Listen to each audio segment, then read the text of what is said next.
Hello everyone. Today this is third lecture of advanced manufacturing processes.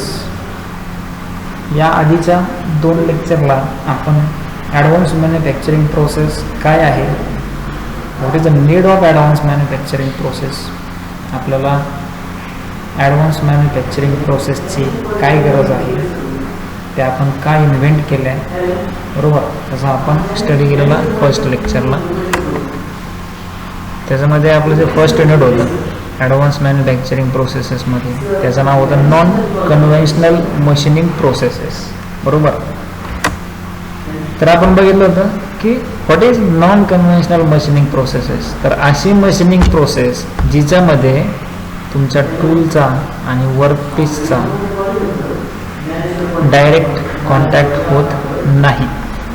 जर आपण lathe machine घेतलं तर कोणत्याही ऑपरेशनला, टर्निंग असो, ड्रिलिंग असो, नर्लिंग असो, तर प्रत्येक ऑपरेशनला ऑब्वियसली आपला टूल वर्कपीसला टच करतोच. तर त्या होत्या आपल्या कन्व्हेन्शनल मशिनिंग प्रोसेस. आणि आता ज्या बघतोय त्या आहेत नॉन कन्व्हेन्शनल मशिनिंग प्रोसेस, ज्यामध्ये तुमचा टूल वर्कपीसला टच करत नाही, right. So we can define non-conventional machining processes as the machining processes in which material removal takes place without a contact between tool and workpiece, right? तर tool आणि workpiece मध्ये contact होत नाही. त्यानंतर बघितलं आपण की काही लिमिटेशन्स होते कन्व्हेन्शनल मशिनिंग मेथड्सचे. आता आपल्याकडे ऑलरेडी होते कन्व्हेन्शनल मशिनिंग, तर काय गरज पडली आपल्याला नॉन कन्व्हेन्शनलची, राईट. तर त्याच्यासाठी काहीतरी तोटे असतील ना आपले कन्व्हेन्शनल मशिनिंगचे. तर ते जे लिमिटेशन्स आहेत ते आपण स्टडी केले होते, राईट. की नवीन नवीन मटेरियल्स आलेत आता मार्केटमध्ये ज्याचे हार्डनेस खूप जास्त आहे आणि त्याच्यावरती मशिनिंग करणं पॉसिबलच नाही आहे. तर अशा वर्कपीसची मशिनिंग करण्यासाठी आपल्याला गरज पडली नॉन कन्व्हेन्शनलची. त्यानंतर आपण need of non traditional machining process. आता सांगितल्याप्रमाणेच मी नीड सांगितली तुम्हाला काय गरज आहे.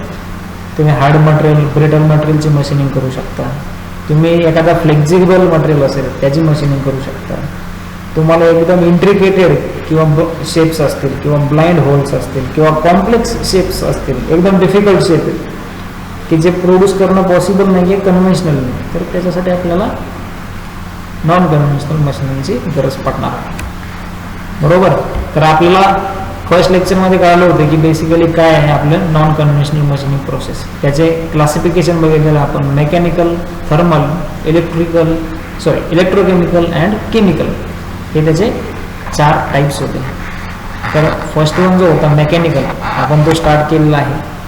त्याच्यामध्ये बेसिकली 4 मशिनिंग प्रोसेसेस येतात. First one is abrasive jet machining, second one is ultrasonic machining, third one is water jet machining, fourth one is abrasive water jet machining, बरोबर. तर आपण ह्या मेकॅनिकलमध्ये ज्या मशिनिंग प्रोसेसेस होत्या त्यांना आपण सुरुवात केलेली होती. आपण ज्या थर्मल आहेत त्या पण बघणार आहोत, इलेक्ट्रोकेमिकल पण बघणार आहोत आणि केमिकल पण बघणार आहोत. तर आपण मेकॅनिकल आज पूर्णपणे संपवणार आहोत, ज्यामध्ये आपण ऑलरेडी ॲब्रेसिव्ह जेट मशिनिंग बघितलेली आहे, वॉटर जेट मशिनिंग पण आपण बघितलेली आहे. आता आपण बघणार आहोत अल्ट्रासोनिक मशिनिंग. सो ही होती आपली ॲब्रेसिव्ह जेट मशिनिंग, बरोबर. तर याच्यामध्ये आपण बघितलं होतं की जे तुमचं टूल म्हणजे काय असतं याच्यात, तर ॲब्रेसिव्ह मटेरियल वापरलं होतं. ॲब्रेसिव्ह मटेरियल म्हणजे काय की तुमचं जे मटेरियल आपण हाय व्हेलॉसिटी आणि हाय प्रेशरने आपल्या वर्कपीसवर स्ट्राईक करणार आहोत. जेव्हा ते मटेरियल वर्कपीसवर स्ट्राईक होईल त्यावेळेस आपल्या वर्कपीसचं काही मटेरियल रिमूव्ह होईल आणि आपली मशिनिंग होईल. तर कोणती प्रोसेस होती, ॲब्रेसिव्ह जेट मशिनिंग. त्यामध्ये आपण ही डायग्राम आपण एक इमेज बघितली, याच्यामध्ये बघू शकतो आपण नोझलमधून खूप हाय प्रेशर आणि खूप हाय व्हेलॉसिटीला ॲब्रेसिव्ह स्ट्राईक केले जात आहेत. कशावर, वर्कपीसवर, for the purpose of removing the material, right. तर आपण ही डायग्राम बघितलेली, त्याचं मेकॅनिक्स बघितलेलं आपण ॲब्रेसिव्ह जेट मशिनिंगचं. त्यानंतर ॲब्रेसिव्ह जेट मशीनचे आपण प्रोसेस पॅरामीटर्स बघितले की आपण ही प्रोसेस कशी कंट्रोल करू शकतो. देन त्यानंतर आपण ॲब्रेसिव्ह हे काय असतात किंवा कोणत्या कोणत्या टाईप्सचे ॲब्रेसिव्ह वापरले जातात ते आपण ऑलरेडी बघितलेले आहेत. ॲल्युमिनियम ऑक्साईड असेल, सिलिकॉन कार्बाईड असेल, ज्यांची ग्रेन साईज ही 10 ते 50 मायक्रॉन इतकी असते. बरोबर, खूप कमी साईजचे हे ग्रेन्स आहेत किंवा ते ॲब्रेसिव्स आहेत. 10 ते 50 मायक्रॉन इतकी त्यांची साईज असते. थोडीशी कन्सेप्ट क्लिअर करतो मायक्रॉनबद्दल. तर आपली जी ही स्केल असेल 15 सेंटीमीटरची, बरोबर. बऱ्याच जणांना मायक्रॉन्स ही कन्सेप्ट माहीत नसते. तर ही जी स्केल आहे आपली पट्टी आहे, मोजपट्टी, तर ही स्केल आपली 15 सेंटीमीटरची. हिच्यावरती आपल्याकडे 15 लाईन्स आहेत, बरोबर. तर हा जो एक पार्ट असतो हा असतो तुमचा 1 centimetre, right.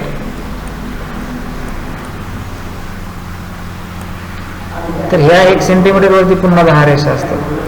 There are 10 lines on 1 centimetre, 10 parts there is. आणि हा जो एक पार्ट असतो त्याला आपण म्हणतो 1 mm, राईट. हा जो एक छोटासा पार्ट आहे त्याला आपण काय म्हणतो 1 mm. आणि ह्या 1 mm चे ज्यावेळेस आपण 1000 भाग करू, इट इज व्हेरी टायनी, खूप लहान असतील. तर हे जे 1000 भाग केले त्यातल्या एका भागाला आपण म्हणतो 1 मायक्रॉन, जो म्यू या लेटरने दाखवतो, राईट. 1 मायक्रॉन म्हणजे 1 mm मध्ये किती मायक्रॉन असतात? 1000 मायक्रॉन. म्हणजे इतकी छोटी त्या ग्रेन्सची किंवा त्या ॲब्रेसिव्हची साईज असणार, बरोबर का. तर आपण ॲब्रेसिव्ह बघितले, त्यानंतर आपण गॅस बघितली.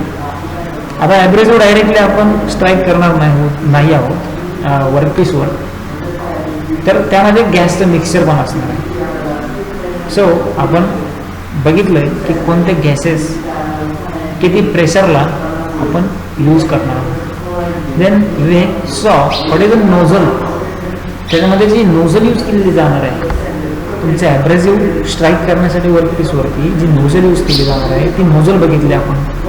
तिचे डायमीटर बघितले किती असले पाहिजे, तिचा क्रॉस सेक्शन बघितला आपण किती असला पाहिजे, राईट. त्यानंतर आपण सेकंड प्रोसेस बघितलेली वॉटर जेट मशीनिंग किंवा वॉटर जेट कटिंग. याच्यामध्ये वॉटरचा जो जेट आहे तो आपण स्ट्राईक करणार आहोत आपल्या वर्कपीसवर at very high pressure and at very high velocity. तर ही पण आपली प्रोसेस ऑलरेडी स्टडी करून झालेली आहे. तिचे प्रोसेस पॅरामीटर्स बघितले आहेत आपण. देन आज जे आपण नवीन कन्सेप्ट सुरू करणार आहोत किंवा नवीन जे आपली प्रोसेस आहे नॉन कन्व्हेन्शनल मशीन, मेकॅनिकल पार्टच्या अंडर येणारी ही थर्ड प्रोसेस. फर्स्ट बघितलेली आपण water jet, then abrasive jet आणि third is ultrasonic machining processes. डायग्राममध्ये बघू शकता एक वर्कपीस दिलेला आहे, राईट. त्यानंतर एक ॲब्रेसिव्ह स्लरी आहे, म्हणजे आपण ऑलरेडी ॲब्रेसिव्ह स्टडी केलेला आहे.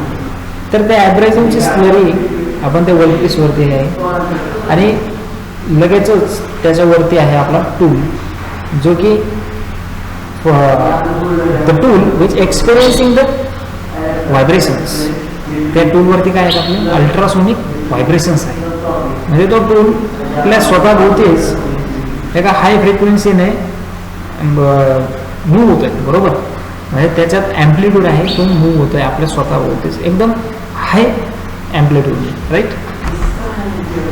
तर बघूया आपण अल्ट्रासोनिक मशीनिंग काय सांगितलं बघा. The basic ultrasonic machining process involves a tool. तर या प्रोसेसमध्ये काय असतो तुमचं एक टूल, काय सांगितलं बघा. It is made of ductile and tough material. तर तो टूल कशाचा बनलेला आहे? डक्टाईल मटेरियलचा. आणि तो कसा आहे? Tough, right. It's vibrating with a low amplitude. तर हा जो टूल आहे तो तुमचा low amplitude and very high frequency ला तुमचा तो टूल व्हायब्रेट होतो. आता बघूया लो ॲम्प्लिट्यूड आणि हाय फ्रिक्वेन्सी म्हणजे काय, बरोबर. तर हा सपोज आपला एक टूल आहे, तर हा स्वतःभोवती व्हायब्रेट होतोय, म्हणजे खालीवर होतोय, राईट, स्वतःभोवती खालीवर होतोय. आणि हे खालीवर होण्याची जी त्याचं स्पीड आहे किंवा जी फ्रिक्वेन्सी आहे ती खूप जास्त आहे. It has high frequency. ही जी फ्रिक्वेन्सी कशी आहे, खूप हाय आहे. पण ॲम्प्लिट्यूड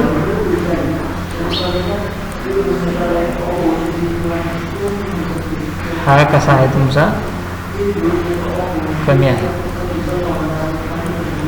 आणि फ्रिक्वेन्सी कशी आहे, जास्त. आता ॲम्प्लिट्यूड म्हणजे काय, की हा याच्या ओरिजिनल ॲक्सिसपासून किती वर जातोय आणि किती खाली येतोय, बरोबर. तर हा असेल तुमचा ॲम्प्लिट्यूड. जर तो इथपर्यंत वरती आला तो टूल, बरोबर, इथपर्यंत, आणि इथपर्यंत जर आला तर ऑब्व्हियसली या ठिकाणी म्हणू शकतो आपण की याचा ॲम्प्लिट्यूड जास्त आहे, बरोबर का. पण आपण ह्या अल्ट्रासोनिक मशिनिंगमध्ये USM ही जी प्रोसेस आहे हिच्यामध्ये ॲम्प्लिट्यूड ठेवणार आहोत कमी. म्हणजे हा स्वतःभोवती फक्त इतक्याच खालीवर होईल, पण त्याची फ्रिक्वेन्सी ही खूप जास्त असणार, बरोबर. तर सांगितलं आपण ultrasonic machining is a process which involves a tool which vibrates with low amplitude and very high frequency and continuous flow of abrasive slurry in the small gap between the tool and workpiece. म्हणजे बघा, जो तुमचा tool आहे आणि workpiece आहे यांच्यामध्ये एक छोटासा गॅप दिसतोय आपल्याला. तर त्या गॅपमधून आपण काय करणार आहोत, कंटिन्युअस एक ॲब्रेसिव्ह स्लरी फ्लो करणार आहोत. म्हणजे त्याच्यामधून एक फ्लो होणार आहे कंटिन्युअस ॲब्रेसिव्ह स्लरीचा. आपण ऑलरेडी स्टडी केलं आहे की ॲब्रेसिव्ज हे त्यांना एक शार्प एज असतो. त्याचे तुमचे ॲब्रेसिव्ज असतील 10 ते 50 मायक्रॉन इतकी साईज असते त्यांची. त्या ॲब्रेसिव्सला एक शार्प एज असतो आणि तो एजच काय करतो, तो तुमचं मटेरियल रिमूव्हचं काम करत असतो, बरोबर. तर ऑब्वियस आहे या ठिकाणी तुमचं ॲब्रेसिव्ह स्लरी आहे, त्याच्यावरती तुमचा टूल आहे. टूल स्वतःभोवती ॲम्प्लिट्यूडने व्हायब्रेट होतोय खूप हाय फ्रिक्वेन्सीला, आणि ज्यावेळेस तो त्याचं व्हायब्रेशन इफेक्ट करेल कशावर, ॲब्रेसिव्ह स्लरीवर, आणि ती स्लरी तेवढ्याच फ्रिक्वेन्सीने पेनिट्रेट होईल कशा, वर्कपीसमध्ये. तुमची ती स्लरी ते पेनिट्रेट होईल त्या वर्कपीसमध्ये आणि तुमचं मटेरियल रिमूव्ह होईल. खूप सिम्पल कन्सेप्ट आहे अल्ट्रासोनिक मशीनिंगचं. त्याच्यात फक्त आपण त्याला टूलला काय केलेलं आहे, स्वतःभोवती व्हायब्रेट केलं. द टूल इज ग्रॅज्युअली फेड with uniform force.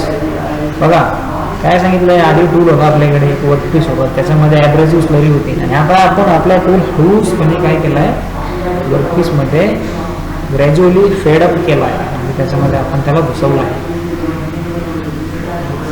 The impact of hard abrasive grains fractures the hard and brittle work surface. तर आता हे जे तुमचं ॲब्रेसिव्ह ग्रेन स्ट्रक्चर आहे ते तुमचं हार्ड आणि ब्रिटल मटेरियलला काय करणार आहे, फ्रॅक्चर करणार आहे, बरोबर.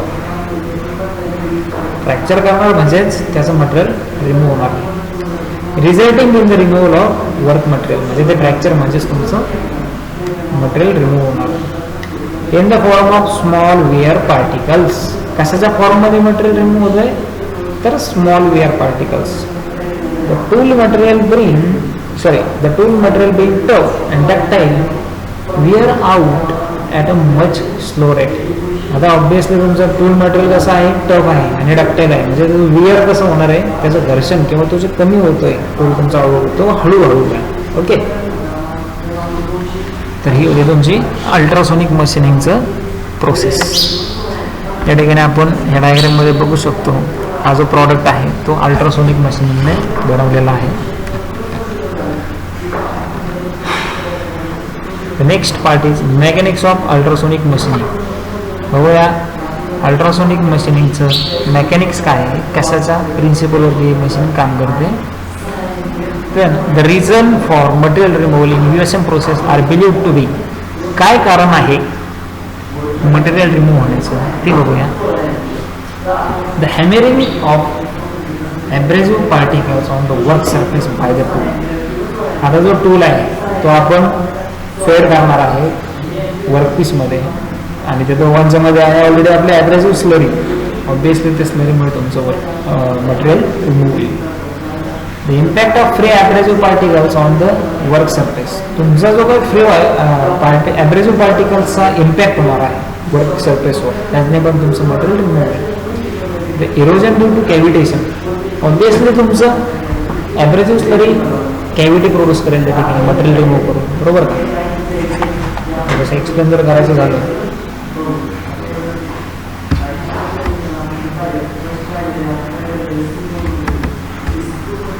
तर हे तुमचा एक टूल आहे, इथे वर्क पीस आहे, हा तुमचा टूल आहे आणि या ठिकाणी तुमची ॲब्रेसिव्ह स्लरी आहे. ज्यावेळेस हा टूल आपण या ठिकाणी फिल्डअप करणार आहोत या वर्क पीसमध्ये,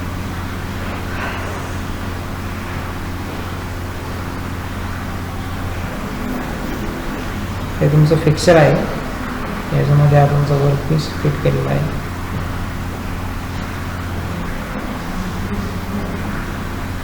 हा तुमचा टूल आहे.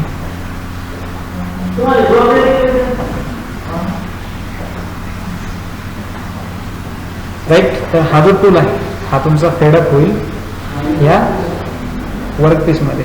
ज्यावेळेस हा टूल स्वतःभोवती व्हायब्रेट करतोय खूप हाय फ्रिक्वेन्सीने हाय अँप्लिट्यूडने, जेव्हा त्याच्यामध्ये घुसेल ऑब्विसली ठिकाणी कॅव्हिटी प्रोड्यूस होईल, बरोबर का. हा पार्ट काय होईल, एवढा कॅव्हिटी प्रोड्यूस होईल आणि या कॅव्हिटीमुळेच काय तुमचं इरोजन होईल आणि मटेरियल रिमूव्ह होईल. Then the chemical action associated with the fluid used, तुमचे जे काही फ्लुइड यूज केलं जाईल त्याची केमिकल ॲक्शनने पण तुमचं मटेरियल रिमूव्ह होईल. त्यानंतर बघूया आपण अल्ट्रासोनिक मशिनिंगचं युनिट. आता याच्या डायग्राममध्ये बघतोय आपण, हे अल्ट्रासोनिक मशिनिंगचं युनिट आहे. The main unit of ultrasonic machining is shown in figure. It consist of the different components which are listed below, बरोबर. जे काही कंपोनंट्स आहेत ते या ठिकाणी लिस्ट केलेले आहेत. बघूया आपण या साईड राईट साईडला जो दिसतोय आपल्याला तो एक कॉलम आहे. त्या कॉलममध्येच एक स्लरी टँक फिक्स केलेला आहे. त्या स्लरी टँकमधून ॲब्रेसिव्ह स्लरी आपण वर्कपीसच्या वरती टाकणार आहोत, बरोबर.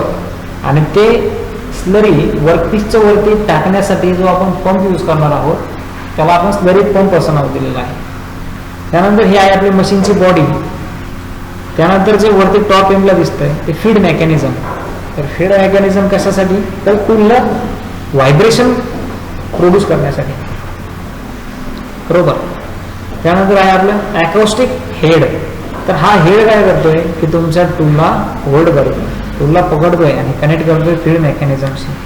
त्यानंतर आहे तुमचा टूल, त्यानंतर आहे तुमचा वर्कपीस, त्यानंतर आहे तुमचा वर्क टेबल. तर हा तुमचा सेटअप आहे अल्ट्रासोनिक मशिनिंगचा, बरोबर. तर आपण कंपोनंट लिस्ट केलेले आहेत. एक्झामला क्वेश्चन येऊ शकतो, what is the principle of ultrasonic machining and which are the different components of ultrasonic machining, explain with neat sketch, बरोबर. तर आपल्याला एका डायग्राम काढायचे, तिचे कंपोनंट्स दाखवायचे आहेत आणि तिचा प्रिन्सिपल लिहायचं आहे. ऑलरेडी प्रिन्सिपल आपण स्टडी केलं की तुमचं मटेरियल रिमूव्हल कसं होणार आहे आणि ही त्याची डायग्राम. सो ही होती आपली अल्ट्रासोनिक मशिनिंग. तर बघूया आपण त्याचे ॲडव्हान्टेजेस, बरोबर. तर advantages of ultrasonic machining. Any hard and brittle material can be easily machine by this machining process. जे तुमचे हार्ड मटेरियल्स असतील किंवा ब्रिटल मटेरियल्स असतील त्यांची मशिनिंग आपण या प्रोसेसने इझिली करू शकतो. Then next, no heat generated in this process. ह्या प्रोसेसमध्ये हीट जनरेशन होत नाहीये, त्यामुळे तुमचा हार्डनिंगचा प्रॉब्लेम येत नाहीये या प्रोसेसमध्ये. Non conductive metals and non metals which cannot be machine by ECM और EDM can be machine by this process. तुमचे जे नॉन कंडक्टिव्ह मटेरियल्स असतील, म्हणजे ज्या मटेरियलमधून इलेक्ट्रिसिटी कंडक्ट होऊ शकत नाही, अशा मटेरियल्सची पण आपण मशिनिंग यामध्ये करू शकतो. आता EDM जी प्रोसेस आहे आपण स्टडी करणार आहोत, इलेक्ट्रो डिस्चार्ज मशिनिंग. तर याच्यामध्ये जो तुमचा वर्कपीस आहे इट मस्ट बी कंडक्टिव्ह, त्याने इलेक्ट्रिसिटी कंडक्ट केली पाहिजे. पण जे मटेरियल्स इलेक्ट्रिसिटी कंडक्ट करू शकत नाहीत त्यांची मशीनिंग पण आपण याच ठिकाणी USM मध्ये करू शकतो. This process does not produce chips of significant size. म्हणजे याच्यामध्ये सगळे चिप्स प्रोड्यूस होणार आहेत. मटेरियल रिमूव्ह होताना ज्या चिप्स प्रोड्यूस होणार आहेत त्या छोट्या साईजच्या असतील किंवा नसतील, पण कदाचित त्या ठिकाणी चिप्स प्रोड्यूस पण होणार नाहीत. आता ज्याप्रमाणे या ठिकाणी काही ॲडव्हान्टेजेस आहेत तसेच काही डिसॲडव्हान्टेजेस पण या प्रोसेसला आहेतच. So this process is quite slower than other machining processes. बाकीच्या मशीनिंग प्रोसेसेसपेक्षा ही प्रोसेस थोडीशी स्लो आहे. Abrasive particles affects both tool as well as work piece. So tool wear is high. तर आपण नॉन कन्व्हेन्शनल मशीनिंग प्रोसेस इन्व्हेंटच याच्यासाठी केले होते की आपल्या टूलचं वेअर कमी झालं पाहिजे. पण आता ऑब्व्हियसली ह्या प्रोसेसमध्ये तुमचा टूल आणि वर्क पीस कॉन्टॅक्टमध्ये जर येत नसतील तरी त्यांच्यामध्ये एक ॲब्रेसिव्ह स्लरी आहे. त्या ॲब्रेसिव्हला शार्प एजेस आहेत. ते मटेरियल तर रिमूव्ह करतीलच वर्क पीसचं, बरोबरच ते टूलला पण काय करणार आहे, थोडंसं वेअर करणार आहे आणि तुमचा टूल लवकर खराब होणार आहे. तर हा त्याचा एक डिसॲडव्हान्टेजेस आहे. त्यानंतर it can not machine ductile materials. याच्यामध्ये डक्टाईल मटेरियल्सची मशीनिंग करता येणार नाही आहे. Can machine only hard and brittle materials. म्हणजे फक्त हार्ड आणि ब्रिटल मटेरियलसाठीच आपण ही प्रोसेस यूज करणार. This process can not be use to drill deep holes. तुम्हाला जर डीप होल्स प्रोड्यूस करायचे असतील तर आपण या प्रोसेसचा यूज करू शकत नाही. बरोबर. तर हे होत्या काही त्याचे डिसॲडव्हान्टेजेस. आता बघूया आपण ॲप्लिकेशन्स. आता ह्या प्रोसेसचा आपण कुठे कुठे यूज करणार आहोत. आता हा क्वेश्चन आपण ऑलरेडी बघू शकतो. विंटर 14ला क्वेश्चन विचारलेला आहे. State 2 specific applications of following process USM. तर ह्या USMचे त्यातले आपल्याला 2 ॲप्लिकेशन्स विचारलेले आहेत.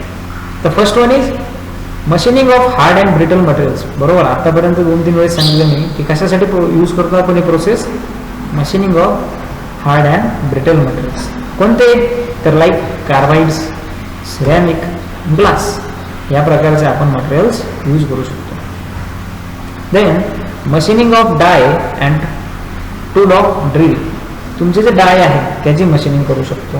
तुमचा जो टूल आहे त्याची ड्रिलिंग करू शकतो. राईट. वायर ड्रॉईंग मशीन हे सुद्धा आपण यामध्ये करू शकतो.